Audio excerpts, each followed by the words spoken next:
How would you sum up this season for you and Palace so far? The season feels very bumpy, honestly, but when I just look at the facts, and then I was just talking, I think today or yesterday to one of my assistants, I think it's the second or third best season in Crystal Palace history at this stage of the season in the Premier League. We are in the quarterfinal of a European competition. We played the quarterfinal in the Carabao Cup. So with all the circumstances, selling Eberechi, selling Mark Gay, having a lot of noise in and around the club, it feels it's a massive achievement, and it's a great achievement from this group of players, because and I'm in football for many years, and it can also go very quick into the wrong direction. And we are in a good position in the Premier League. We are in a good position in the Conference League. Of course, it depends on how the season ends, but right now it feels it's a great season. When you say bumpy, it's been a bit bumpy. Do you have any regrets about how you've handled the media? At one stage, you said you felt abandoned. I don't have regrets, honestly. So I'm very honest. I never tell somebody what he wants to hear. I always tell him what is my opinion, what is my feeling. That doesn't mean that it's always right. Yeah, but I think everybody deserves to hear how I'm feeling, how I see some things that happened or that's going on, and not everybody has to be delighted with my opinion, to be honest. How did that go down with the ownership? No, honestly, it was. I think they were not really pleased, but we talked about it, and they could understand me and everybody who knows me, and I think the players, especially for me, is always the most important part are the players, and they know me, and they just they know that I'm honest, yeah, and they could deal with it, and in this special moment we felt it, I felt it, the players felt it the day before a game with some injury concerns, and for me I had to get rid of it. I know that this caused a lot of noise, but on the other side I think that it's not just in football, it's in our society, especially that and it's also in politics, that too often people who are in charge are telling what somebody wants to hear and not what's their opinion is. And I think that would be that's very important, that we're telling the truth, that we're telling our opinion, and that we defend our opinion. Because that's democracy.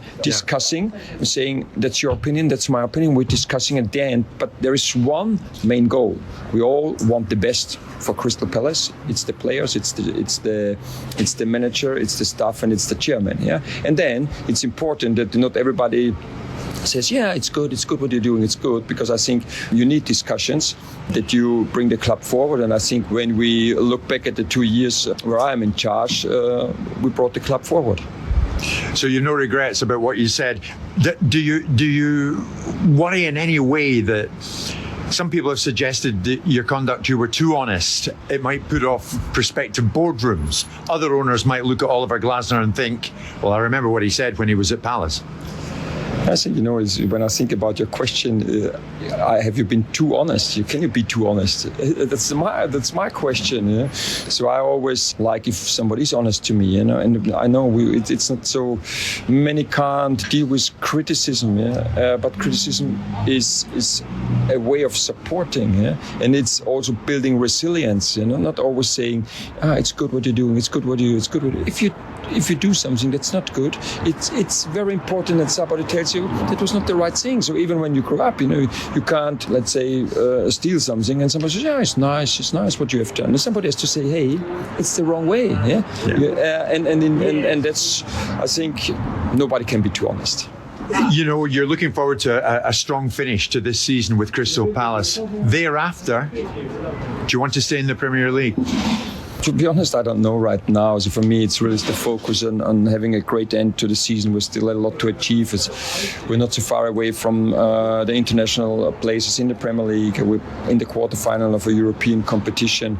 So we're entering the crunch time, and we have to having the players fit. And so I'm really 100% focused on the end of the season. And then what I learned in football, I'm now in football for more than 30 years. You can't plan anything.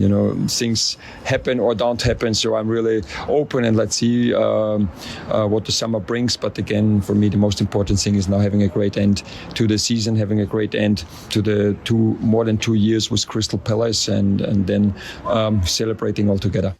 That was Oliver Glasner speaking last night, Simon, at the Football Beyond Borders charity event. He was speaking to me outside, you could hear the traffic outside Mount Street in Mayfair. Simon, we always like people who say what they mean and mean what they say. He is one. He made such an impression on me last night, Oliver Glasner. And he does not regret, as you heard, and you and I were having an exchange during that, he does not regret saying that when Gehi and Eze were sold, and he had to field his team with the players who were available to him, well, hang on, I did feel a bit abandoned. Yeah, he's going to die. But you like this guy. You're impressed by his frankness. I'm impressed by his performance. Openness. Yeah, I mean, I think there's an interesting phenomenon with managers who think they have the monopoly on speaking their minds. I wonder how often they would feel relaxed if the owners speak their minds as frankly as he thinks he's entitled to do. Because he thinks that people should only ever tell the truth and only ever speak their minds. And well, that's right, isn't it? And there's something to be said for that. But if an owner did that and started to speak about his performance, he'd have absolute kittens about it. So there's a balance, right? I like him. I remember speaking to Dougie Freedman about him, and Dougie Freedman really likes him and thinks he's a great manager and thinks that he will do great things, and he has done great things for Crystal Palace. Arguably, he's been the most successful manager that Crystal Palace have ever had because he's won an FA Cup. Yeah, you know, the team of the '80s that Venables produced was a very good a very good side that fell away at the end and didn't become a team of the '80s. Is Oliver right to have no regrets? Well, you probably only regret the things you don't do. If he suffers consequences from those words, he may regret it. He doesn't regret it right now because he doesn't think it affects his stock. If it does affect his stock, then he might have regrets about it. Was he right to say the things he said? Was he right to feel the things that he felt? Yeah, I think he probably was. I spoke about him at the beginning of the season, saying I think it's very unlikely this fellow will stay. He's not been given the support that I think his performances entitle him to as a progressive, ambitious manager. But Crystal Palace are not a progressive, ambitious football club economically. They're ambitious to a point, but they're not ambitious to push the envelope beyond where their cash flow allows them to go. They won't go to their billionaire shareholders and say, you've got to pony up more money. It's very easy for Oliver to turn around and say what he wouldn't do, never being in the situation that Parish and the board are in when Gehi's going on a free contract at the end of the season. What would he have done in that situation then? The player probably wants to go. The deal's on the table. You're going to get nothing from him in 4 months' time. Yeah. How would Oliver walk in their shoes? How would you have handled it then, my old son? And unless you can understand that yourself, then you're probably best served playing a little bit of the right side of the back. Now, yes, of course, people will love what they consider to be honesty. I don't know if it's honesty or it's his version of events. And he's prepared to voice them to promote himself in the best possible way. Yeah. He's insulating himself. The Palace fans have gotten a bit fed up with him because they got unhappy with the outcomes of the team on the field for a period of time. They're in a competition where they should be doing. I mean, they've struggled. They should win this thing. They've struggled. Yeah, they've struggled in this. But the bottom line is, do I think he's a good manager? I think he's an outstanding manager. Could he manage a top six side? I don't know. But I think he's been brilliant for Crystal Palace. I think it's sad that it's gone the way it has. I don't think he's been supported economically as well as he could have been. But I also think that his behaviour and his outbursts weren't great. And you can hide behind the veneer of honesty, or you can say, well, it weren't great, Oliver. Perhaps you should have kept your trap shut, finished your job and left. Okay. Oliver Glasner, nonetheless, speaking to me openly and frankly at the Football Beyond Borders evening last night in Mayfair.